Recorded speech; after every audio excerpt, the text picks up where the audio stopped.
We reached out to the entire Caltech community, students, staff, faculty, and alumni, and asked them what do they want from the next president of Caltech. And woven throughout their answers was this expression of deep and abiding love for this place. There's this place where you're free to dream, to try new things and to fail, to answer the really hard questions about the nature of the universe, to figure out how we're going to develop new clean energy, to diagnose important diseases. And it's a place where you have the resources to try the unconventional idea, to go against the grain and to really pursue science the way that you've always imagined you could. It's where true scientific breakthroughs are made. It's just such a unique environment that everyone can be a part of. And it's truly an incredible place to be. I wouldn't want to be anywhere else. It's this idyllic setting that's been arranged so that we can all focus on our research. We're in this beautiful place. We can talk to each other and bounce ideas off of each other. We can all go over to the Athenaeum and have a meal together. It's filled with just incredibly wonderful people who leave their egos at the door and focus here on their research and trying to make a difference. The first time I came to Caltech, I was really amazed by the atmosphere here. It has this park-like feel to it, but there's an intensity about the science that's really contagious. When I first came to Caltech, I was a postdoc. I asked one of my fellow postdocs about Caltech, and they said, being a faculty member at Caltech is one of the greatest things that could possibly happen to you, and they were right. Coming to Caltech every day is truly an adventure.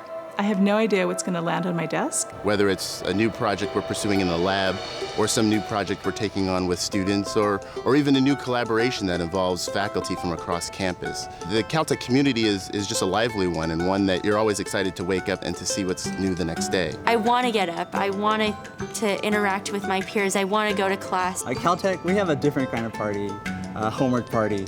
Basically, collaboration allows us to work together. The house system is great because you can go down the hall and just talk to people.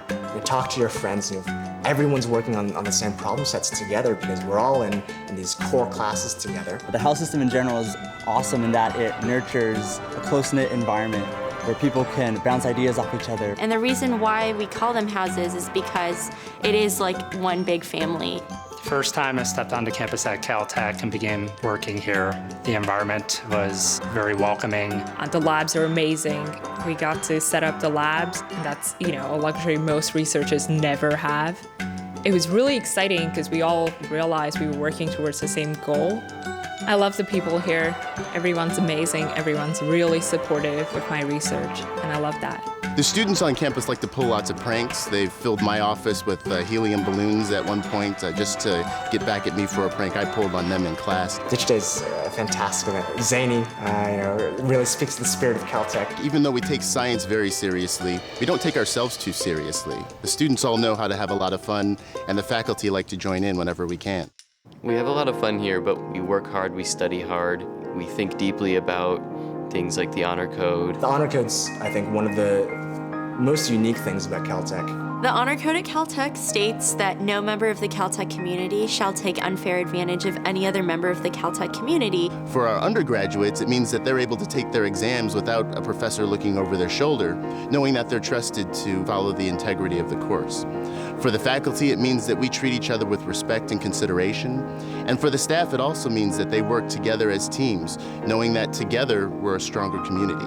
That culture of emphasizing trust is enormously empowering. We really enjoy the freedom and trust that the administration places in us, and we do our best to work honorably and with integrity.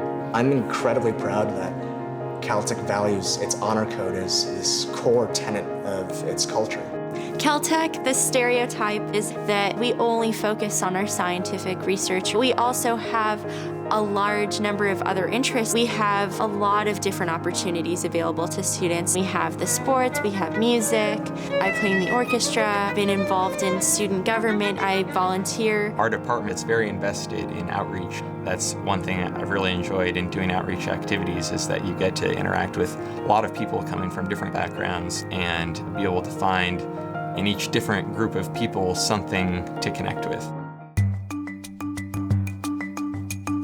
What makes Caltech special are the people. I've grown up here at Caltech in many ways, and have even grown my own family, both literally and academically. I've proposed to my wife here on campus. Our 2 daughters now go to the Caltech Children's Center. And my lab has grown now to the point where I have students who now have their own students on other campuses. I've worked at JPL and at Caltech. JPL is a really incredible place, and there's a constant flow of traffic and ideas between them. One of the great experiences of being here at Caltech was I was here at the time that Curiosity landed on Mars. It was an amazing experience like no other. That enthusiasm, that excitement is infectious, and it's inspiring. And for me to be able to come here every day and support this kind of work is extremely satisfying, and I'm humbled, actually, to be able to work here. This is a special time for Caltech, indeed for all of higher education, with issues like online education, the future of research funding. I think we're all looking forward to a leader who's going to have an open mind and a bold approach to attacking these various problems. And they'll do it in a way that really understands and cherishes Caltech's special place in higher education. The kind of leader that Caltech needs now is somebody who can come and share a great vision with the faculty. It's very important to staff that we attract the right president, and the reason is that staff really see the president as the standard bearer for the institution, as the protector, the defender, and the example of the culture that we want to sustain here at Caltech, but also one who is willing to lead us into an even better future and to recognize those opportunities and not be afraid to seize them. We're really at an incredible school here, and we're surrounded by brilliant engineers and scientists and mathematicians. When you walk the campus, you feel the innovation, the activity, the brilliance of the people here. The extraordinary people who want to make a difference, who are willing to reach out and do something completely new, completely different. We have a love of learning. We're curious. We're creative and imaginative. We're courageous because we're not afraid to take risks. And we're passionate. The faculty are passionate, the students are passionate, and the staff is passionate. We really care about what we do, and we're devoted. Everybody just wants to come back and be part of Caltech. And that's the most important message. They love Caltech, and they want the next president to love it too.